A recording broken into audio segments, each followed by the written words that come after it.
Because you're sitting with a pen and a paper in your hand doing a grudge list. You've embarked on the process of examining your life. You've embarked on the process of an inventory. And how the book relates to it is we're going to seek out these glaring flaws. We're going to look for these things in stock. We're going to look for these things that have been blocking us. So this connection that we're going for in the third step, it's not going to come to any fruition. It says nothing is going to happen unless at once followed by this process.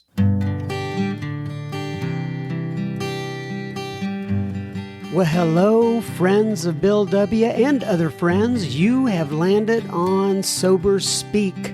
My name is John M. I am an alcoholic, and we are glad you are all here, especially newcomers. Newcomers, that is, both to recovery as a whole and newcomers to this podcast. Sober Speak is a podcast about recovery centered around the 12 steps of Alcoholics Anonymous. My job here on Sober Speak is simple. My job is to provide a platform to the amazing stories of recovery all around us. Consider Sober Speak, if you will, your meeting between meetings. Please remember, we do not speak for AA or any 12-step community. We represent only ourselves. We are here to share our experience, strength, and hope with those who wish to come along for the ride. Take what you want and leave the rest at the curb for the trash man to pick up.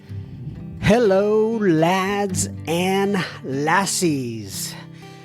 Greetings from Studio AA deep in the heart of Texas. That was the voice of my friend Mr. Marty C. that you heard at the beginning of this here episode number 274 of Sober Speak, and you are going to hear so much more from him in just a moment. But first things first here, this episode is being brought to you by Jill and Eileen and Kurt and Terry and Todd and Lou and Anonymous and Audrey. What, you may ask yourself, did Jill and Eileen and Kurt and Terry and Todd and Lou and Anonymous and Audrey do? Well, they went to our website, www.soberspeak.com. They clicked on the little yellow donate tab and they made, guess what? A contribution. So thank you so much, Jill and Eileen and Kurt and Terry and Todd and Lou and Anonymous and Audrey. This episode is coming right out to youans.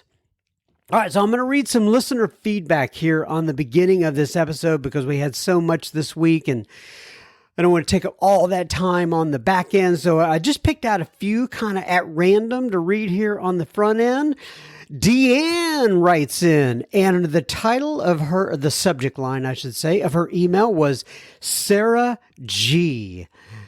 She says, "Good morning, John. I'm so glad you had Sarah on your podcast. Her story is an absolutely necessary story that needs to be told, and I'm sure it will touch many, many. John, she told my story. I had over 9 years sober. An ongoing medical issue and pills became a poor relief that almost killed me. What Sarah said was paramount to overcome what was the egotistical idea of that I had become, of what I had become, and what I wanted others to, quote, believe about me." And just in case you haven't heard that episode yet, let me give you a background on this. It's Sarah G, and she's talking about changing a sobriety date, and it's 2 or 3 before this particular episode right here, so you may want to go back and listen to those. There are 2 episodes back to back, and they're riveting. And then she says, Deanne says, "My ego almost signed my death warrant inside the rooms of AA, and it taught me that, quote, time was more important than honesty and humility."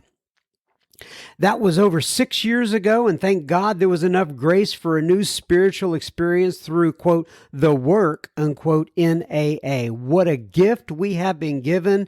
Deanne E. Well, thank you, Deanne. As you know, I forwarded that message on to Sarah, and I appreciate you writing in, and I'm sure you and others were impacted by that episode as well. In fact, I have some more coming up in listener feedback at the end of this episode. Adrian writes in, my friend Adrian. Adrian T says, my dear friend John, as 2022 comes to an end, this is from a couple weeks ago, he says, let me wish you all the best in the next one and keep going with the podcast. Well, that's the plan, Adrian. He says, I have almost 3 years since I started to listen to Sober Speak, and honestly, I would like you to broadcast at least 2 times a week, smiley face. Well, Adrian, I wouldn't mind maybe someday when I retire or something like that. I've heard it before, but right now, just to get 1 episode out a week is all I could do because I have a pretty busy schedule. But thank you for the sentiment. I appreciate it. You know, he says, as an alcoholic, I always want more and more. It's never enough. Well, let's see what we can do in the future, Mr. Adrian. I appreciate it. He says, I got sober in 2019 on the 3rd of October. Oh, wow. I don't think I've ever talked about this on the podcast before, but Adrian, my brother, actually, that was his birthday, the 3rd of October. And he died from drug alcoholism and, from drug addiction and alcoholism. And they used to always look at him when I sobered up, and they said, if you could only be like Johnny, my family calls me Johnny. And, anyway, that wasn't planned on this here, but I just thought about that. And, I'm glad you got sober on the 3rd of October, and that can be a good memory for me, Mr. Adrian. I appreciate it. He says, I got sober on the 3rd of October, and then I got a new life. Initially, I didn't like it. Man, it was so weird. Men was so weird without my buzz, and frankly speaking, I didn't expect that I would make it. He says, but when the miracle happens, and by the grace of God, help from my sponsor, from AA, and the people inspired by this lovely, great, and peerless podcast. Oh, well, thank you. You know, for English being your second language, Mr. Adrian, you do a great job. He says, the obsession to drink has been lifted and never relapsed. He says, I don't want to say that I have a perfect life. I still have days when I'm not humble and I think too much about me, or I let my ego go to ride my horses, but I am aware about this, and I work with a powerful friend from heaven to get rid of my character defects. Anyway, my brother, this podcast is absolutely what I need to hear, and be sure that if I ever visit in the USA, I will come deep into the heart of Texas and find you, ? We're here, brother. You can meet not only me, but a lot of people who have been on this podcast in the past. Anyway, it says, thank you for your service in my sobriety, Adrian. And then he says, P.S. Ted Lasso is brilliant. And and as the Mexican guy says in that show, football is life. And then Adrian says, I can say, AA is life. Good for you. And just in case just in case you don't know what he's talking about there, I mentioned on a previous episode that I had never really watched any sort of Netflix series. And through some people at work, I thought they were talking about Ted Lasso, and I was out of town at a conference, and I thought maybe I should go ahead and listen to or watch Ted Lasso, and I did, and it's been absolutely brilliant. There's been a lot of AA type stuff in there I had never thought about, and if you haven't seen the Ted Lasso, what Adrian is referring to there is that there's a Mexican gentleman in there, and he runs around the entire time saying, "Football is life." I love it. And so Adrian is making that connection there with AA is life. Maybe we should start saying that at the end of every meeting. AA is life. Thank you very much, Adrian, for writing in. All right, so just a couple more that we're going to get to Marty. Like I said, I had so much listener feedback this week. I wanted to get some of it on the front end. And here is one. This is somebody who posted in the super secret Facebook group. If you are not part of the super secret Facebook group and you want to be, just go to your Facebook application, search for no. Just search for that's just a nickname we have for it. A guy named Dave came up with that the first year and when we were recording, and I've stuck with it ever since because I loved it. But anyway, look for Sober Speak Secret Group and ask for admission into the room or into the group, I guess is what you say. We'll get you on in there. Anyway, Nadheza post in there, Nadheza. She says, "One day at a time, exclamation point. I've never been 1 year sober in my life. I am a grateful member of AA Bulgaria. And I thank you guys, and the Sober Speak podcast is helping me along. Big praying hands." And then she got a picture of a cake with a one burning on it and a big AA symbol and then a star. I don't know what the star is all about, but I love it. And I think it looks great. So, Nadheza, congratulations. And I'm glad we have some Bulgarians listening to the pod. And then this last one before we get to Marty. David writes in and he says, "Good morning, John. I started listening to your podcast in 2020. I have been waiting for this episode." Oh, we're talking about my episode, though.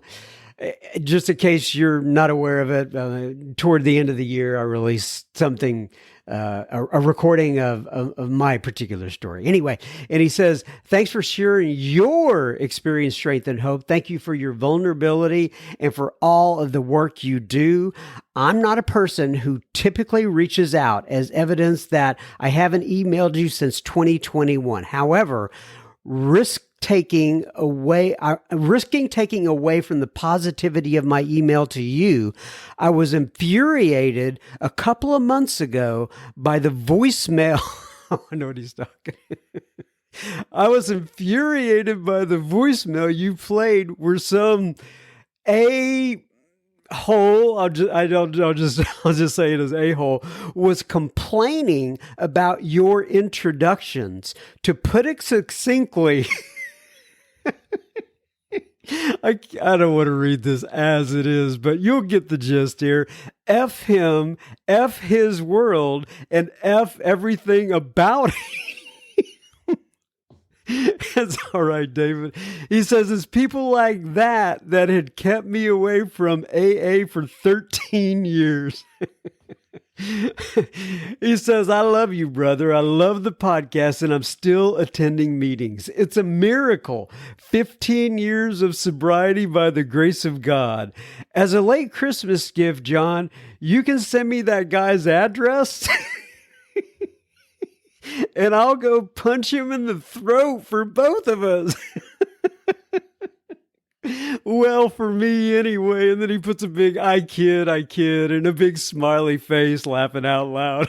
I get it. We do not. We're not a proponent of violence here on the pod. But then he says, "Happy New Year to you and your loved ones, David. But I am happy to have David on my side if we ever need to violent somebody." I know that's not the way to say that, but I appreciate it. Thank you, David. All right, now on to our featured guest. This is Mr. Marty C. I love Marty C., and I know you are going to as well. We have 2 episodes I'm going to release, I think, back to back. on the four step. This is the most in depth we have ever gone with the four step. Marty C is brilliant at how he explains it. You're going to love it. It's going to help if you. So I would say you want to listen to this even if you've done 104 steps, right? Because you'll be able to, for me, I got a lot out of this. I was taking a lot of notes and it made me think about a lot of things. But nonetheless, Marty C goes in depth with this, with step four. We're calling this step four, part one with Marty C, the grudge list. This is the mechanics of the four step in depth. He talks about the AA waltz, thoroughness and honesty, how Mr. Brown needs his ass kicked, our mistakes and faults, which are not our part. Our mistakes and faults, and not necessarily, and the four step does not say our fault. Did I just say fart? I think I did. But nonetheless, Marty explains how in the book it does not say our part, but it says our mistakes and faults, not farts. Nonetheless, enjoy Marty C. And we will have plenty more listener feedback at the end of this episode. Enjoy, Marty. I'm so sorry, Marty. I'm so sorry. I love you, brother. Okay, everybody. So we're sitting here one more time with the one and only Mr. Marty C. By the way, I want to go ahead and mention real quick. I know I mentioned this is the first time I ever talked to Marty, but there's a gentleman named Jason F. who actually referred me over to Marty. He's a great guy. In fact, Marty, okay, before I start asking questions, let me go ahead. Have you introduce yourself? Give your sobriety date if you wish, and tell people where you live in this great planet Earth of ours. Thanks, John. My name is Marty Cosgrove. I'm an alcoholic. I'm a member of the Prince George Group in Hamilton, Ontario, Canada. That's where I hail from. And very nice to throw Jason's name in there. I'm very grateful for him putting this together, buddy. You're a really good man. I like what you do. Oh, you're very kind. And Jason and I have been going back and forth on email lately, and I am like really so. He's seen, I believe he's seen you at workshops. He's seen a lot of other people at workshops, and I've been to a ton of conferences, but I don't think I've ever been to a weekend workshop. And I've been kind of on the prowl looking to find something, especially down here. I'm hoping, in Texas where I don't have to follow too far. Maybe we have some great people like yourself leading the meeting. In fact, are you coming down here to Texas anytime soon that you know of? Nothing on the schedule yet. I just got cleared. I just got my border privileges just reinstated, and I was in a big pickle since the beginning of COVID till now. Just till a couple weeks ago, I just got notice. So I had to say no, no, no, no, no. The first thing I'm doing is the Maryland State Convention, and then after that, I'm not sure where this is going to stretch out to. So that's where that's at. Well, talk to me about the restriction. What was that all about? Well, it was they called it the new Trumpism when I asked them down at the border in Detroit. They said they can't be so hard on the south border; they have to be hard on the north border. And I was coming through on a checkpoint, and the guy said, "Have you ever been? Do you have a criminal record?" And my son-in-law said no, and I said no. We were going down muskie fishing, and in Kentucky. And then the guy said, "Well, have you ever been in trouble before?" And my son-in-law said no, and I said, "Well, that's a different question." And boom, I got taken in, and I've got I got a Queen's pardon. I don't have a criminal record anymore, but as you're aware, I was framed a few times as a younger man, and so but I thought that was all gone. And the fact of the matter is, they suspended my traveling privileges. It's been an absolute pain in the butt. However, when COVID shut down, I had just assumed that my suspension of my traveling privileges was also suspended. That's not true. After 2.5 months, after fighting for it for so long, and then getting it last October, 2 years ago October, and then the whole world shut down on January 2020. So I had it only from October till 2020. So you put now 2 years of saying no, no, no, no, no, no, no to AA commitments in there. you really do fall off the map. You fall off the charts, and I'm not terribly disappointed about that. There's enough for me to do in AA without traveling abroad, but that'll start reopening now. Once you start getting on a plane, that's when the calls start coming again, and it's like you get very busy very fast to the point where you're actually saying no. You know? So so that's what happened. Well, let it be known that Mr. Marty C can now travel to the Easy, United States of America for easy those does who are interested. it. One day at a time. One day at a time. We'll see if your beautiful country will accept me back. Because you got the best chicken wings in the world.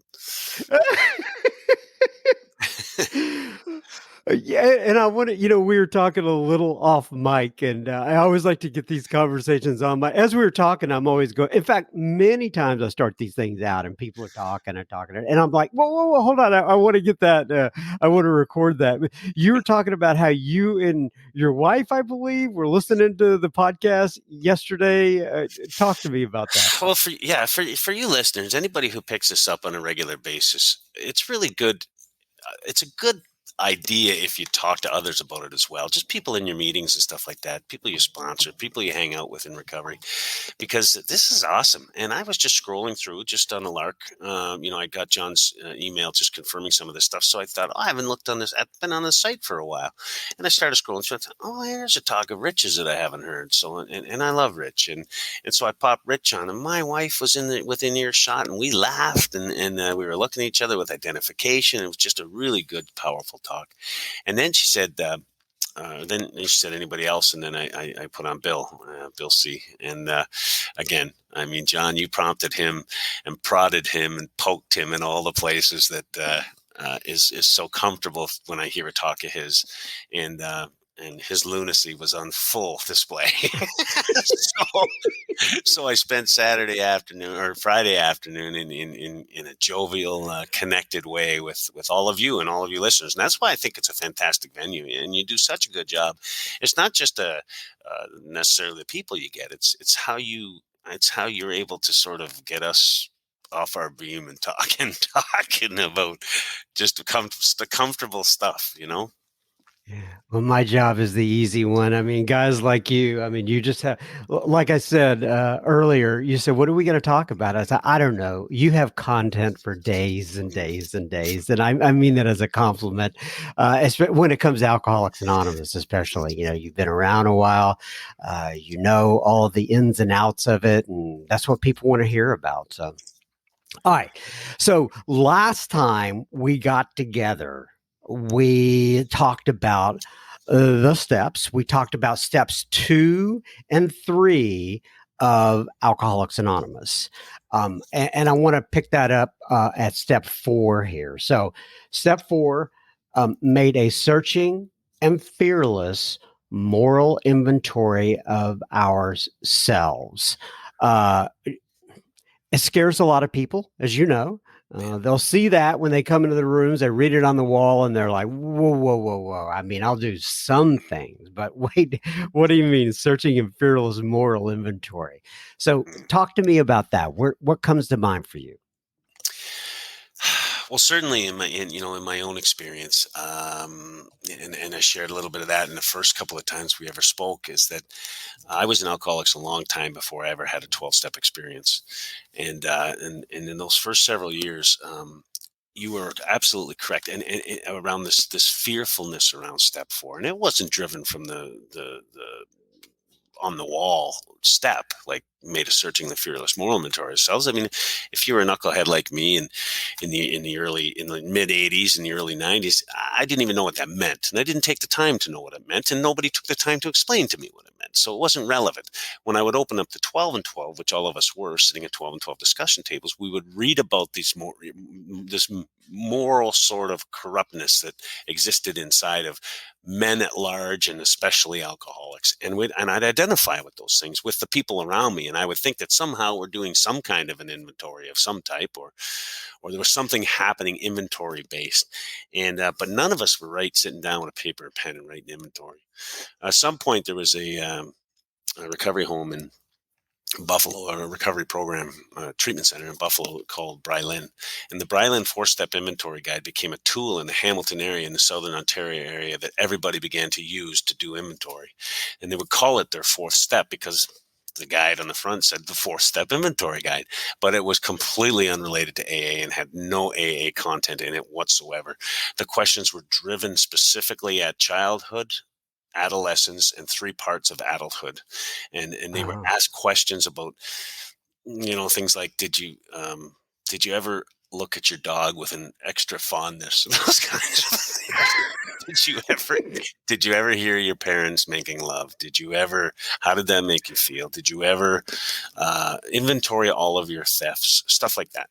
So this is what the inventory was made up of, and we were all passing this thing around, and I did one of those, and um, probably was 8 or 9 years sober, maybe, when I got my hands on that. Nobody asked me to, suggested to me. So many, a group of us were going to give this thing a try. It wasn't like we were searching for anything. It wasn't like, hey, we better do these steps. It was just this inventory thing. That's it, John. I didn't even know how to frame that up any better than that. But it was the fellowship, the people in Alcoholics Anonymous, that drove the fear of doing this inventory. I had a sponsee myself.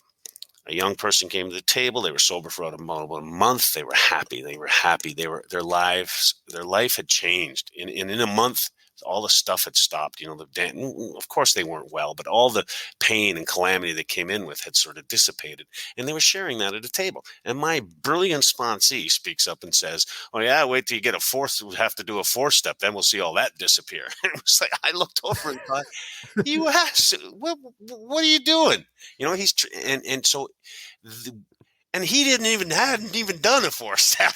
I mean, he hadn't even done it before.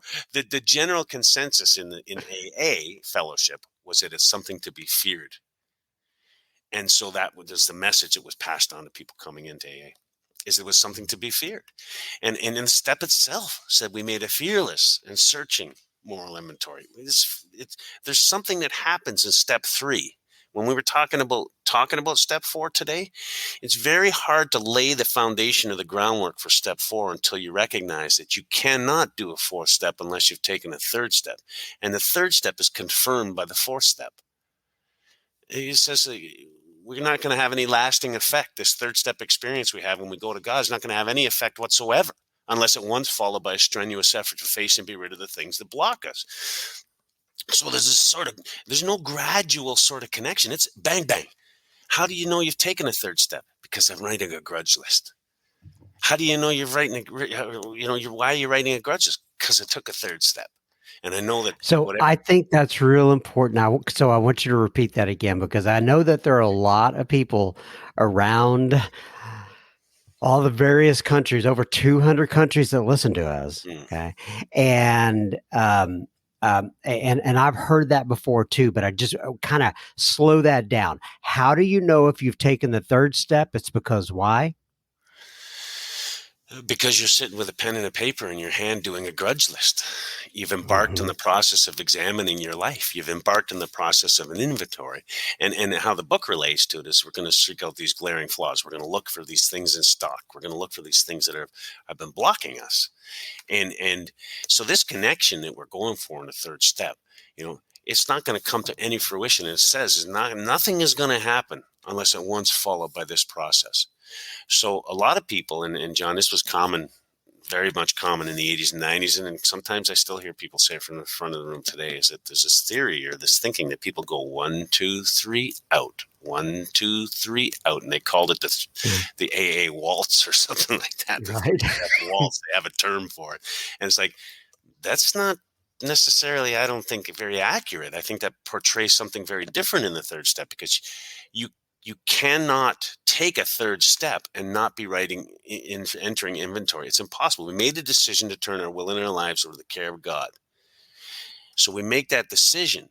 The execution in that decision is this thing about, it says right there, it says we got to go further. It says right here, right now is like the way we keep this all together. This vital decision that we've made is not going to have any lasting or permanent effect unless it once followed by this. So, and it says it once. And these people again that say, Marty, man, you rush people through the steps and stuff. It's like, God, please understand. you're wrong. Right. You're wrong. It's like, because it says it once. It says here at once. And I got to tell you, all I know is that if it isn't at once, oftentimes it never happens. If somebody doesn't engage in the process, if I'm taking someone through the steps, we talk about powerlessness, the need for power, like I did in those first couple of weeks. Then I talk about that third step. We're talking about selfishness and self-centeredness and the way it plays a role in your life. And you're looking at this and you're ready to let God be God and you not. And okay, so let's say this prayer. We say the prayer in the third step. And then what do? And we'll do that together. We'll take it with an understanding person. And it doesn't say sponsor there, but like that's what I do. I do the third step prayer with guys. And I say, all right, what do we do now? You say, well, you got to write a list of resentments. You got to go through your life and just put down on a piece of paper your grudge list. We call it a grudge list. And that's what you do. That's how you start it. Once you start it, there's no place to stop. It's like a golf swing, like Charlie has always said. It's like a golf swing. It's starting now. You don't stop in the middle of it. This is the process. It's starting now. And as a spiritual endeavor goes, it needs to be brought entirely through, right? It won't have any sort of bearing unless it's negotiated all the way through. I liken it to when I was a kid and I would go to the various church camps. Yeah. And they were very well-meaning people. People wanted to help me out, and I would walk down the aisle. And yeah, I didn't do this very much. I didn't have a lot of church experience, but I remember a couple camps I went to, and I would walk down the aisles and I would give my life to Christ and such. And I really meant it. Yep. But then, like two days, maybe a week later, I was back to living the same way I was living. And it's very similar to the third and the fourth step. In fact, in the third step, it says we were reborn, right? They use that kind of old timey language and such like that. So, Yeah. all right. So there you have the, the, the jumping off place, the place where you're going to start on your journey with the fourth step. Now you do the third step, and now you talked about the grudge list. Oh, and I also want to talk about that other piece that I really love when it goes into the fourth step right before you actually start writing. It says we have straightened out. Or when we straighten out spiritually, we straighten out mentally and physically. Can you talk about that a little? Yeah, well, and again, a sign of the times. And this literature was written at a time when individuals came in a desperate form, and there were, and you'll hear this a lot. There were no detoxes or treatment centers.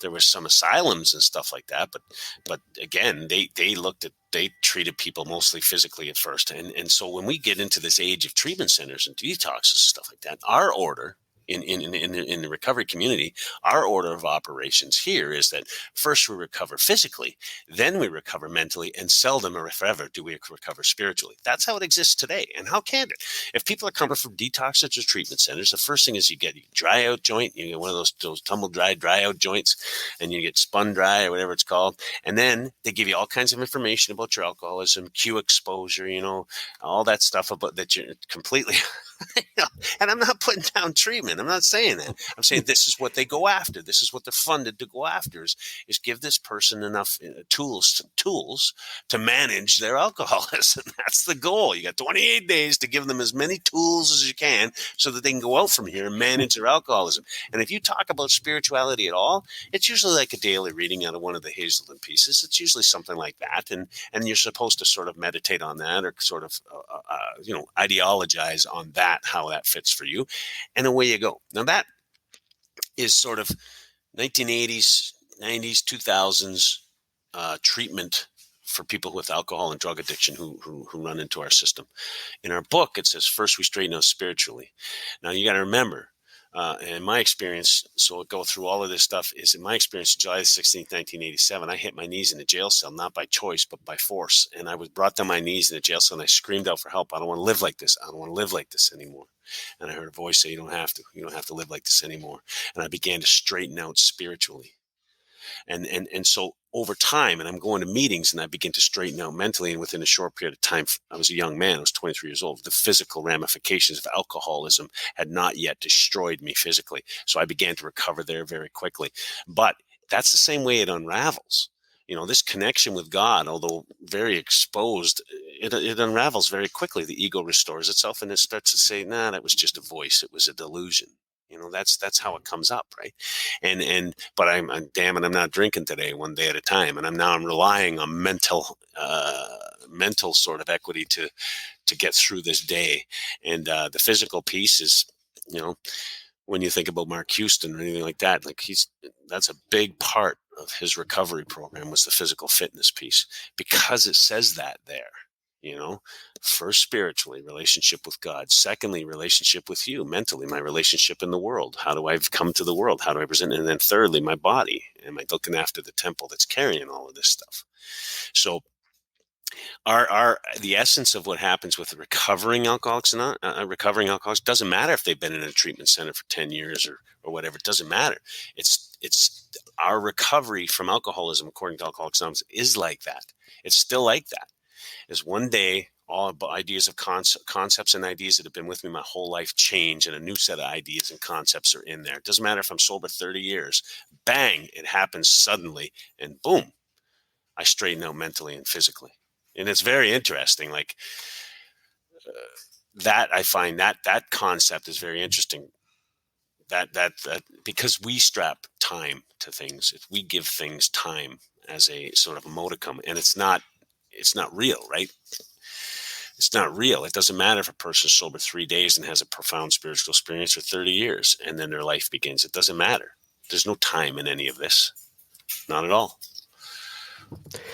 Okay, so let's talk. I go way off in that stuff. Oh, no.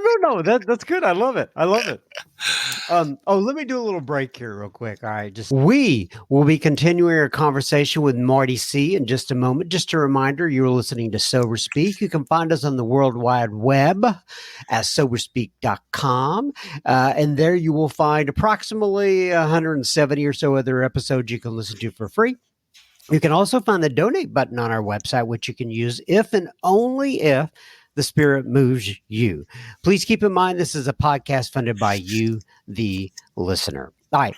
So back to Marty. So let's talk then about some of the mechanics, right? Some of the, like, as you called it before we got on the call, rolling up your sleeves, right? What a 4-step looks like. You're sitting down with a guy and he's going, all right, Marty, I'm ready. I'm ready to give my all to the program and, take another direction in my life. I've been reborn.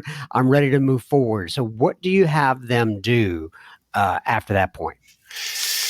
Oh boy, I love meeting those guys. They're rare. Those guys you're just describing, they're rare. I meet a lot of starters, not a lot of finishers. But I will say this, that's an exciting time for a sponsor. So anybody out there who isn't working with people or sponsoring people, you have to understand is what John just described is, I could cry. I'm getting goosebumps right now, because we've been charged with a responsibility and obligation to help people's lives be restored. That's what we're charged with. We have information they don't have. So anybody who downplays the mechanics or says that there isn't mechanics here, not only are you wrong, you're really doing a disservice to the continuity of the message. This Alcoholics Anonymous message has been watered down enough by people trying to do it their own way. We have a mechanical sort of aptitude in our literature. It tells us exactly what we did. It tells us exactly what the first number of people did, and it tells us exactly what we did. And so when that message has continuity, when that message gets carried over to the person I share it with, that's what they will do when somebody comes to them. And once that starts to happen, we have a network of guys who know exactly what each other's done. It wasn't everybody's own program. It was my AA program. See you. Hey, we'll see you later, Cheryl. See you. God bless you. Who's leaving? That's my friend Cheryl. She's a lovely, lovely human being. Well, tell Cheryl she just made it into a podcast episode. I don't know if she knows it or not. She'll be thrilled. By the way, I meant to ask you. I'm completely going off the track now. But you have a jacket and a tie behind you. Yeah. Is that for when you get like on a Zoom meeting and like it's not just me and you or something like that? Because you come from a background, if I'm not mistaken, that says I dress up for particular types of events. Am I right? 100% of the time. One time on Zoom, I spoke probably I don't know. I want to guess how many hundreds of times I spoke on Zoom in the last 2.5 years, but one time I didn't have a shirt and tie on, and it bothered the hell out of me. It's because I was fishing. I was away fishing and I forgot the shirt and tie. So I apologized profusely with a sweatshirt on. I thought, and it was my sponsor who said it a long time ago, but it was Mark Hewson who confirmed it. And a lot of people I know, it's about repping AA. It's the same as on here. It's like if somebody turns this podcast on, John, all I want them to hear or feel or experience is the love I have for Alcoholics Anonymous. I put that jacket and tie on because I love AA. It's because I love it, and I'm going to show up in the best way that I can, and that's all. You know, wasn't always like that. For years, I'd wear a tank top that said "bite me" or something like that on it. Speak from the front of the room. I did that for a long. That's but not I one time went to speak at a treatment center, and I had gotten dressed that morning, and I was in school. And a long story short, I had a free T-shirt on. I didn't even think about it, but it was a Heineken T-shirt, and I oh, was like, "Oh my nice. gosh!" And so I had to apologize to the whole. I didn't have time to go home and change, and I'm speaking to That's this beautiful. group about experience, strength, and hope, and I have a Heineken T-shirt on. But anyway, nonetheless. All right, so let's go back to the Back to meat the here. mechanics. Back to the mechanics. So, Yes. so thank you. Because I'll try to get through that. And the necessity of that A is for the continuity of the message. If John takes somebody through the steps a certain way, and I take somebody through the steps the same certain way, we've now set the table for three, and all the language will be very similar. And is that important? I think. Yeah, I think it is. I don't want to see that individualism. No, our traditions say that no group respects the individual more than Alcoholics Anonymous. No society respects the individual more than Alcoholics Anonymous. But there's a thing here that respect around what it is that we have. The 12 steps really are. It's not like you can do them your way and you can do them your way. That's what we got, but that's not working. It's not working. So these mechanics are something like this. It tells us that we're going to come out of this third step and we're going to make a grudge list. Which says that we got to get a piece of paper, and on that paper we're going to set about our grudges. And it says, where was I sore, hurt, threatened, burned, pissed? I wrote pissed off in my book. Pissed off, upset, interfered with, ever in my life. I put that down. Just the names, the principles, the institutions. I just put those things down on the paper. Nothing else. That's all. I'm asking for as a sponsor. I said, you just give me that list. I'm going to give you a few days on the list, maybe a week. I just want you to hammer out that list. Okay, you call me when you think it's done. By the way, do you care if anybody puts it on a, a yellow pad or whether they put it in an Excel spreadsheet? I mean, everyone's got a different way. I mean, do you have any preference? No, Brian and myself who do these workshops, we he came across a very interesting line one time that I thought was not only hilarious but pertinent. He said, "We don't meet people in Alcoholics Anonymous who do their 4 steps wrong. We meet people in Alcoholics Anonymous who don't do their 4 steps at all. We Right. meet people who get drunk who don't do them at all. It's not that they did them wrong. I've never met anybody get drunk because they did their 4 step wrong. Right. And so hey, the mechanics, I believe it's very important to stick to the mechanics. Um, Wrong or right, I don't think there's an issue there. There's not an issue. I'm not going to correct it. I'm not going to edit it. I'm not going to. But if I give you the specific directions that the big book gives, and you follow those directions, then you and I will not have anything to discuss about right or wrong. That'll never come up. You know, and this thing I do like, John, when I'm doing this the step do group in my basement with the boys, I take about 18, 20 guys through the steps, every spring and fall. And so when I do that, sometimes I'll say to them, they still say, well, they'll say, ask a question, what kind of papers? I said, well, go over to the dollar store there and buy one of them ledger things, that has all bunch of columns already on it. Save you the time to make the columns. I don't know what else to tell you. It's Canada, man. We got a lot of trees here. You know, you're not gonna have to worry about how much paper you use, even if you were a dirty, rotten scoundrel. Uh, so that's it. So you got this piece of paper and you got this grudge list. Right on the top says grudge list, and you got this piece of paper and you got it done. Now you make an And appointment. so, for people who may not know what you're talking about when you say a grudge list, right? The resentment list, kind of walk them through, the basics of the book and what they mean by a grudge list. Okay, so we find out in step when we're doing a sort of information stuff around step 3, even when I'm spending time with people, is it's manifestations of self that has caused our problems. It's not what we think it is. It's manifestations of self, and the fact that we continuously try to manage our lives, and we, in that case, then we don't have a God. We don't have God. So in the third step, when we're asking to be connected to this place, we need to get rid of the things that are blocking us, and we know it's resentment, fear, and our sex conduct, the conduct in our lives of our relationships. We know those things. So that's all we're going to be looking at. It's the only areas, they're manifestations of self. That's what we call them. And everybody has different manifestations and how they range. Like these are just the 3 that are common to alcoholics. I say this to my guys sometimes. I got guys who just are women crazy. And the manifestation of their self is really showing up in their relationship lives and how they pursue women and all that kind of stuff, what they think about women and how they treat women, and that, and their sex conduct is horrific.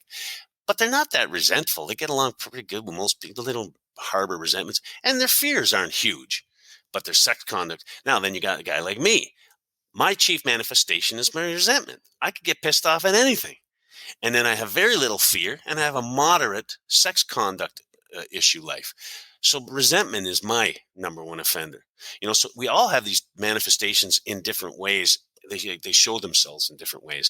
And when you hear Katie talking about expanded third column, and more work that needs to be done in that third step, that's what she's talking about, is how are these things showing up in our lives? Okay, you got lots of resentment, you got lots of, but where are they showing up? How are they showing up in your life? What did they rob from you? What did they take from you? How did they block you? And you start to examine that stuff when you're sober for a little while. When we're talking, you and I are talking in this call, we're talking about first run through. I'm taking a guy through the steps for the first time, you know? So when we talk about this grudge list, we look at resentment. You go back through our lives. Nothing counts but thoroughness and honesty. It doesn't say accuracy. It says thoroughness and honesty. I got to be as truthful as I can, and I have to be as thorough as I can. And I'll exhaust the list. So I put my dad, my mom, my sister, my brothers.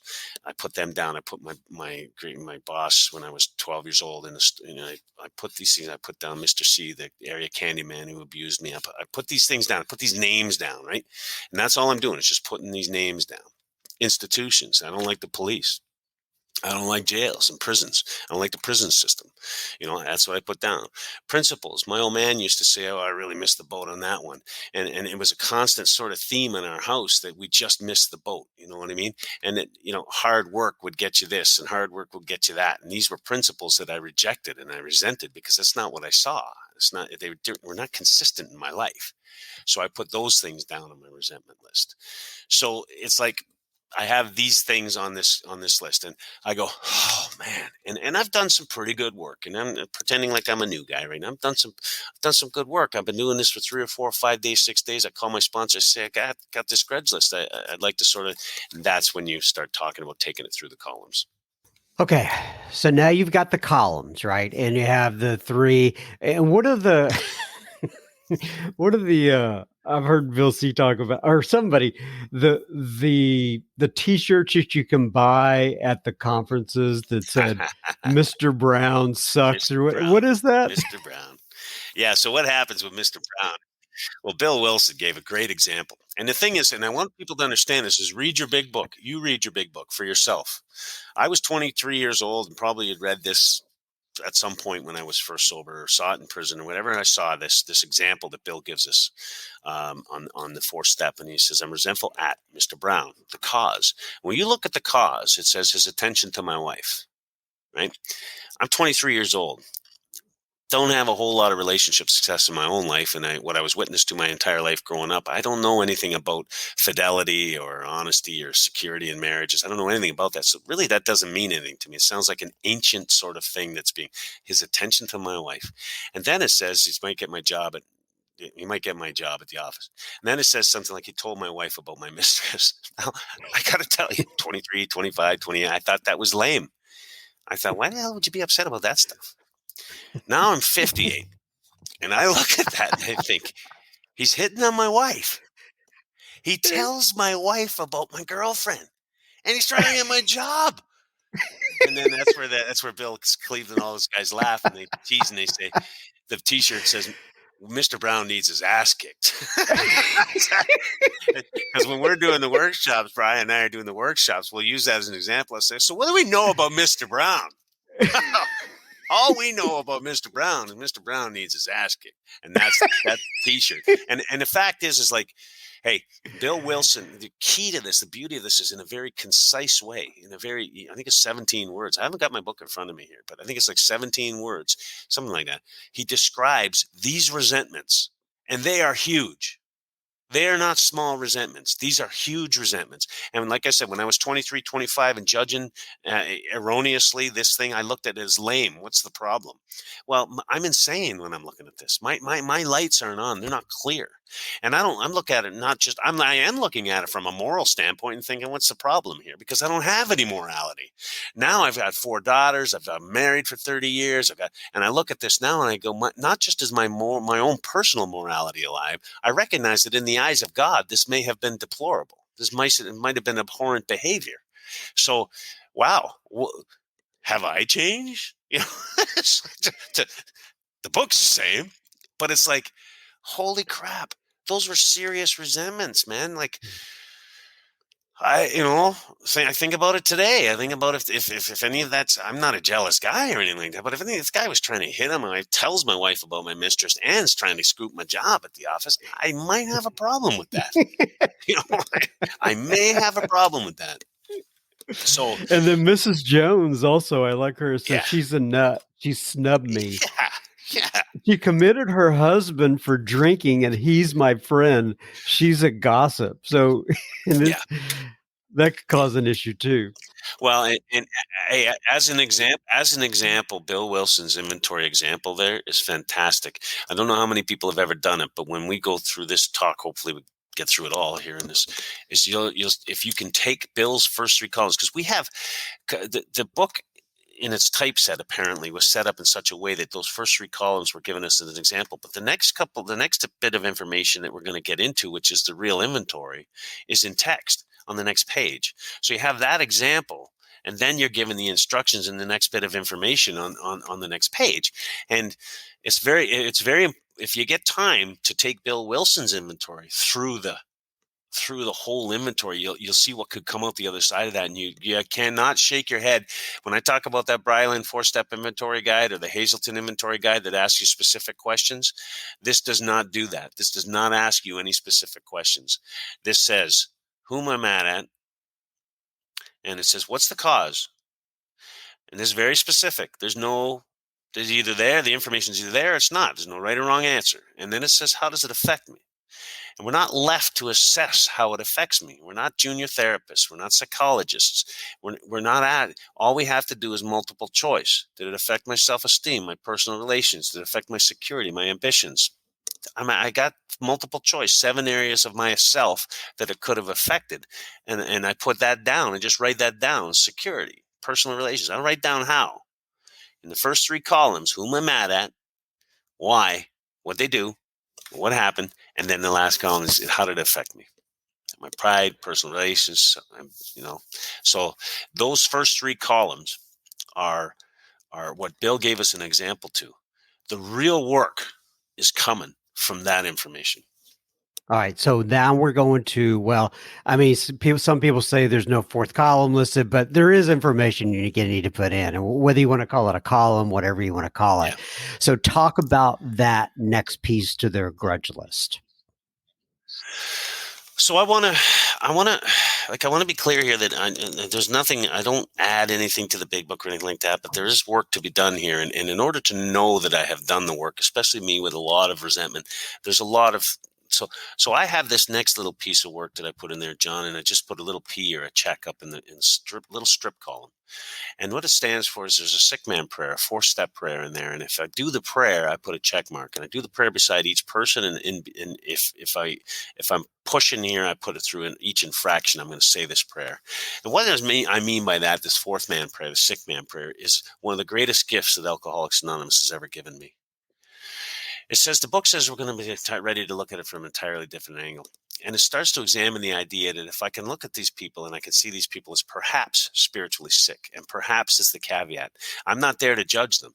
They are, they aren't. It's like I had one guy say, my sainted mother was not sick. So that's not what it's saying. It's saying, was perhaps your mother spiritually sick, which simply means, was there times that perhaps she wasn't connected to this power?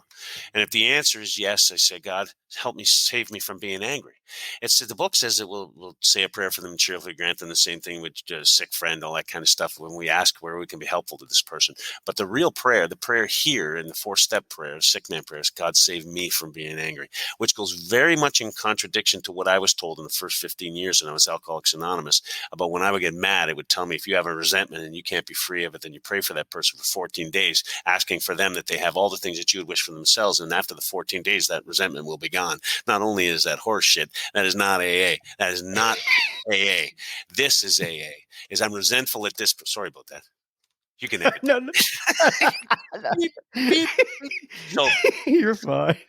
so, uh, so when I get, but this is one thing that I'm very serious about because I was sexually assaulted by a man in my neighborhood, and could I perhaps see him as spiritually sick? The answer was yes. Yes, I can. And it says, God, like, it doesn't ask me to pray for him. And if I want to pray for him, I can, but say 2 prayers. One for him, that he, whatever. And he's been long gone, by the way.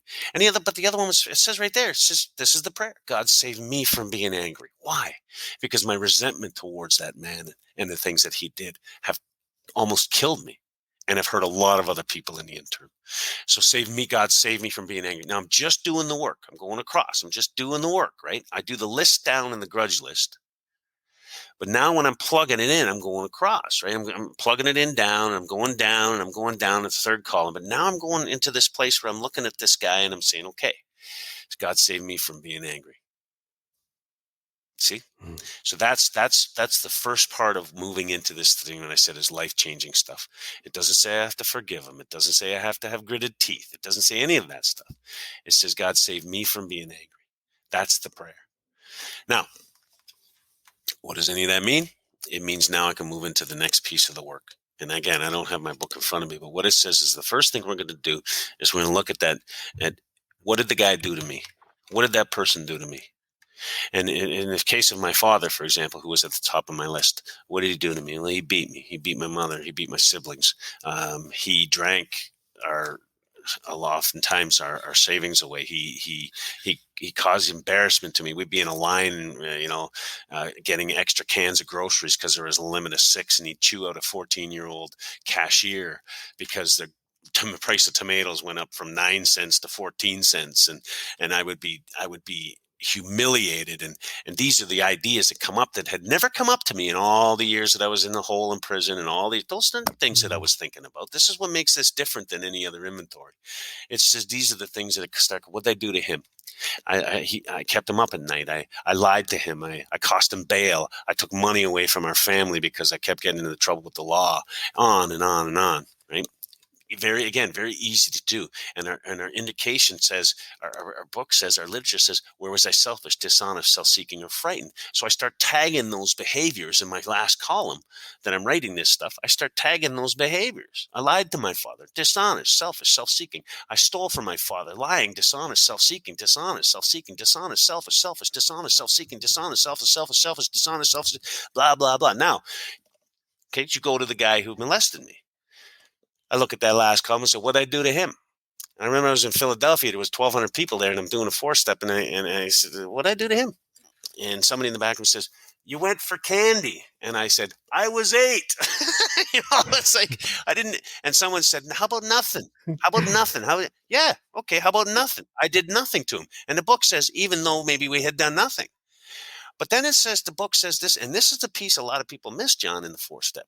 It says, okay, taking that person out of the mix entirely, we ask ourselves, have we ever done these things to people?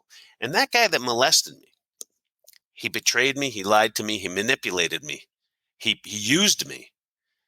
You see what I'm saying? These are the things he did in the second column. And I looked to myself, okay, take Mr. Carmen out of it, take Mr. C off the table. We're not talking about him anymore. Have I ever done these things in the second column to anybody?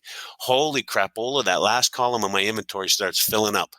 I've never done anything to that guy that hurt me. I'm resentful, hatefully resentful toward him my whole life. But have I ever done those things to people? Lied, betrayed, preyed upon people, used people? Oh my God, the list starts filling up. And it's like my heart melts because I know now that I'm moving into something much bigger than I could have ever done with a book and a question and an answer period. And beside it, I'm tagging it all. Was it selfish, dishonest, self-seeking, or frightened? I tag it all. And this is what happens. So I say the sick man prayer. I look at it from the first angle. What did I do to him? And then it says dismissing the other person entirely. I look at, okay, in that second column, have I ever done those things to people? And that makes up my inventory. And I got to tell you, um, again, with new guys, I won't leave them alone to do it. They'll struggle, and I won't leave them alone to do it. But I'll push them through it, and I'll push them. I'll push them through it. I won't push them on the information. I won't make up stuff for them. But I'll tell them, don't be blocked by this. Don't don't let your ego creep in here and say, don't worry about it. No, no, no. It's coming to heart. It's coming to mind. It goes down on paper, and that's what makes up the context of the resentment inventory. And I tell you, the power behind it is amazing. And when I do these workshops and stuff like that, it's often there that I have people coming up to me and saying, I never saw that other piece. I never saw that other piece. It was, what did I do to him? And most people would, what did I do to him in relation to the resentment? They wouldn't even like be able to connect. I'm mad at my mother. Why? Because she beat me. And then you get to the last column, it's like, well, I never hit her.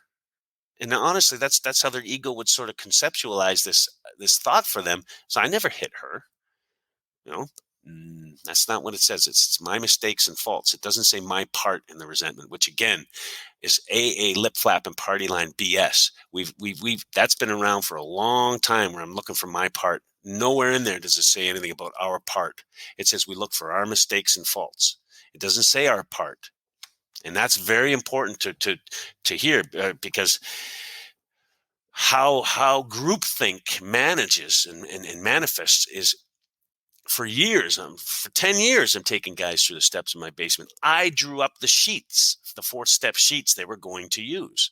I drew the columns. And having done this, having had this experience with Mark, having gone through this process, my last column said my part for years. Right on the top, my part. I don't know if it was Charlie or I can't remember who it was. Someone said to me, so those are the sheets you use? I said, yeah, they are. And I said, where does it say my part anywhere? Well, on my sheets. I didn't even know it was there. And that's how powerful groupthink can be. Okay, so let's do this. This is a real deep dive, which I am absolutely loving, Marty. Okay.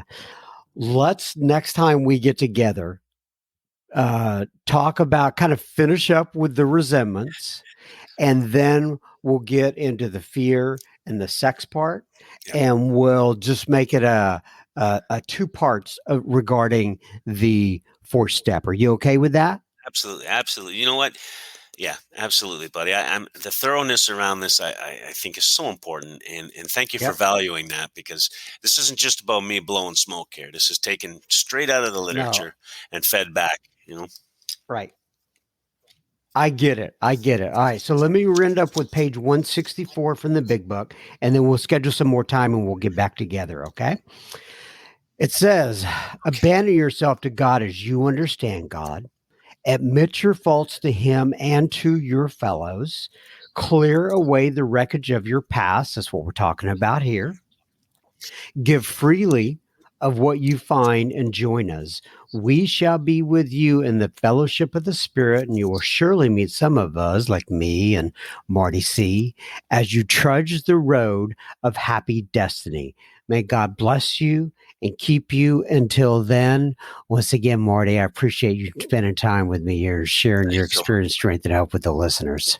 thank you, my brother. Thank you. Thanks for having me. As I mentioned on the beginning of this episode, we are going to have more from Marty C. A whole nother episode diving into step 4 coming up here in the near future. So be sure to look out for that. I may, in fact, I probably will have it next week. It's a long story what's going on in my brain, but just trust me. I'm a little bit on the fence, but I'm probably going to release it next week. With that being said, If that episode meant something to you and you enjoyed it, please pause your device and share it with a friend or family member. Guess what? It may be just what they need today. We don't want you sharing your gossip, but we would love for you to share that episode with a friend or family member. Now, on to a little bit of additional listener feedback. As you know, we had some on the front end, and now we're having some on the back end. My oh my brain. I'm not going to tell you what I'm thinking. All right. I'm just going to go on with a little bit of listener feedback. That's not the first time that has happened. And you would think that I wouldn't make myself laugh about the exact same things several times over in my life, but I don't know why. It just it just makes me giggle. All right, everybody. I'm like a third grader who just learned. I remember my kids when they learned there's a sporting goods store. Most of you here in the United States will probably know about it. If you're international, you probably won't. But there was or there still is a place. It's called Dick's Sporting Goods. My kids, when they were at school, and they learned that word could have another meaning. They just thought that was the funniest thing, and they just went with it for almost a year. So sometimes I feel like my kids, but nonetheless, here we go. All right, on to some additional listener feedback so we can get this episode over with and get to another one. I'm sorry I'm dragging this out. Tony DMs on the IG. He says, hi, John. This is Tony D from Norway. He says, I'm currently about 30,000 feet up in the air on my way to Dubai. I've recently listened to Random Thoughts. Oh, so what he's talking about is I made an episode where I had some random thoughts one Saturday night. I still remember it, and I just came up to the microphone and I put it out there. It's like a 10-minute episode. If you want to go look it up, you can. If not, no big deal. But it's called Random Thoughts. He says, you have this effect on everyone who listens. I think we have to remember that even the saints were not faultless after their conversion. I met myself in the door recently. I've had episodes where I have been so full of alcoholic anxiety, I really want to drink. I was scared. I honestly thought death instead of that merry-go-round. I couldn't do it again. I discovered my source of anxiety. I aired it with fellows and my wife, and I felt I could breathe again. No saint, I screw up on a daily basis. I try to correct my wrongs the best I can, which I believe I manage. The love and appreciation for my family you conveyed. The thankfulness and love-filled gratification for those around us, you nailed it. Take care, brother. Tony D. God bless you, Tony D. in Norway. Thank you for writing in, my friend, and thanks for letting us be a part of your journey. I appreciate it. Terry writes in, and Terry says, hi, John. I just listened to your episode. Now, and she's talking about the episode where I shared my story. Thank you so much, Terry. She says, thank you for being so vulnerable and touching. You, all by yourself, make me believe this program works. The story at the end about leaping off the edge and flying made me cry because it's so true. It has taken me so long, but with the help of wonderful people in AA, I finally think I have pushed me to where I can take that leap. They have pushed me to where I can take that leap. The visual would be forever locked in my brain. Thank you so much for that visual. It is beautiful. You are the best, Terry. Well, Terry, I would beg to differ. I would say you are the best. And it takes all of us. And like I told you in my email, I was in and out for 3 years, and those were not fun years. And God bless you. I'm glad that visual can help you. And but keep in mind, it's all of us in this together. Michelle writes in, and Michelle says, "Hello, John. Long time no email. It was nice to meet you in person several weeks ago. Oh, at the Sober Speak Live event. Yes, I remember you, Michelle."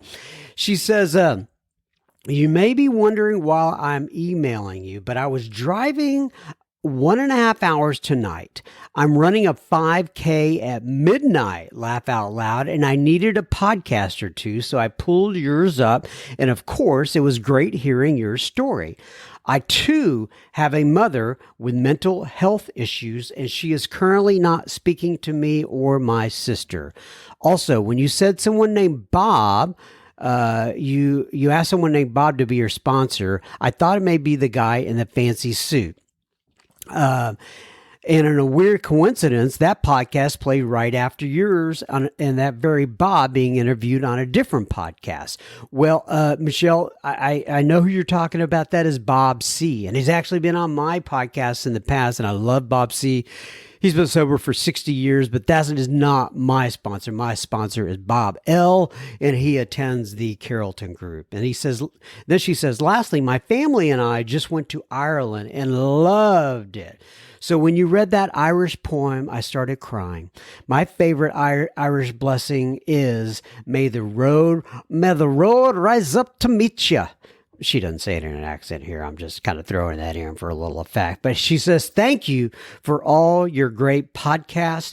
Happy New Year, Michelle. God bless you, Michelle. And when we have another Sober Speak podcast, when we have another Sober Speak Live, I hope to meet you in person again. But anyway, thank you for writing in. And man, that's pretty serious stuff there, running a 5K at midnight. That is fantastic.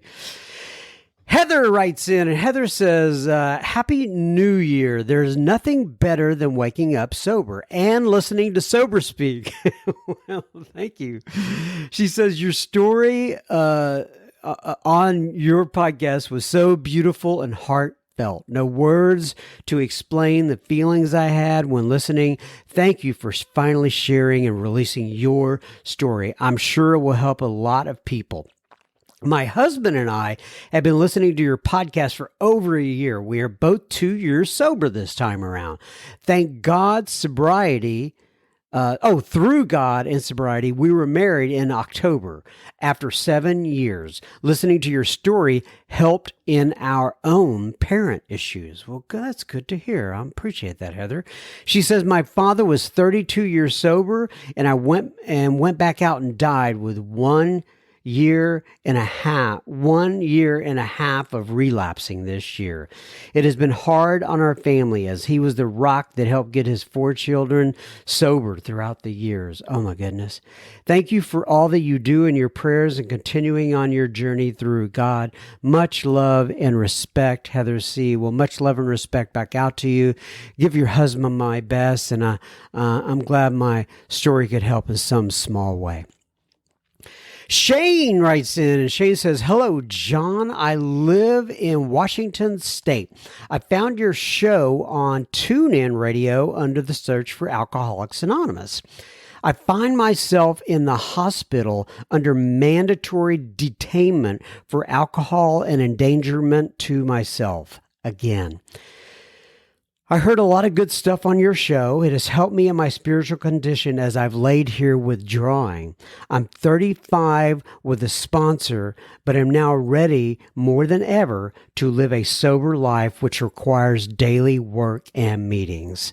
The Bach lady, he recalls her the Bach lady. He's talking about Holly D., who was on another episode. Holly D. had a in particular wild tale with early childhood drinking that gave a lost case like me a lot of hope.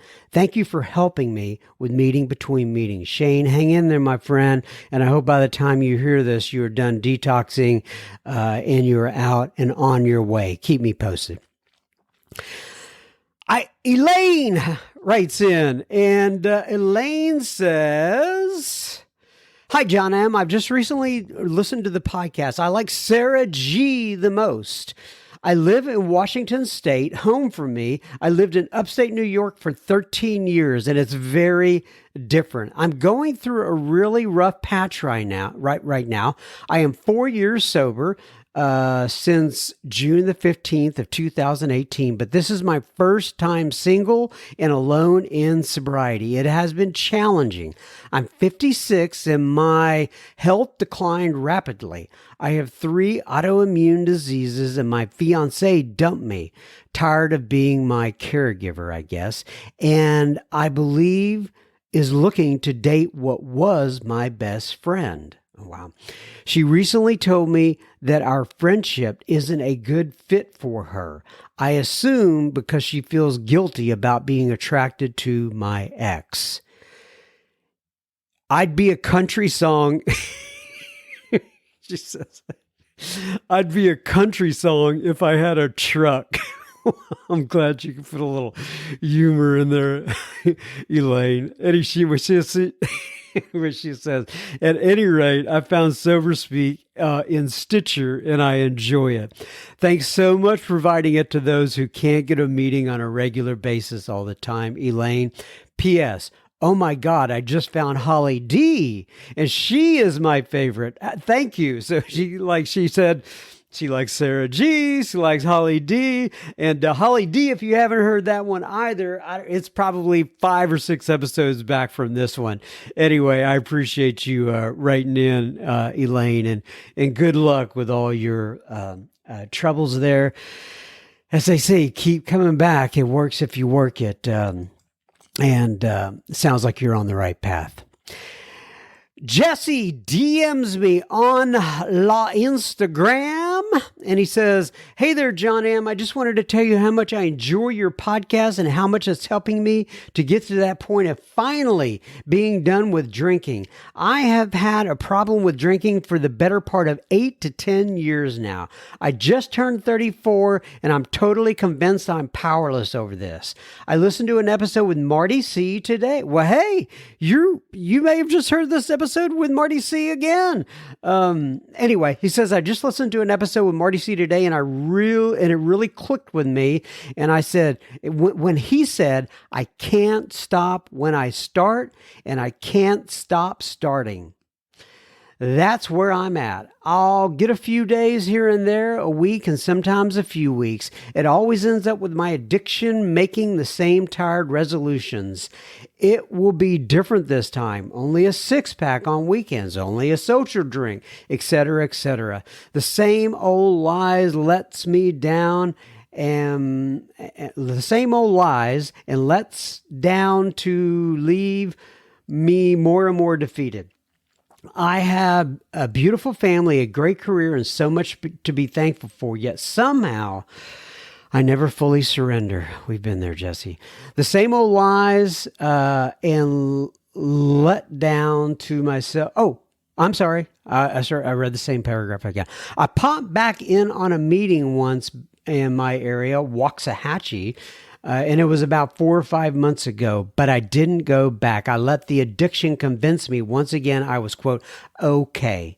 But I wasn't, and I was off to the races again. I am going to get into the program, get a sponsor, and start working the program. Thanks for all you do.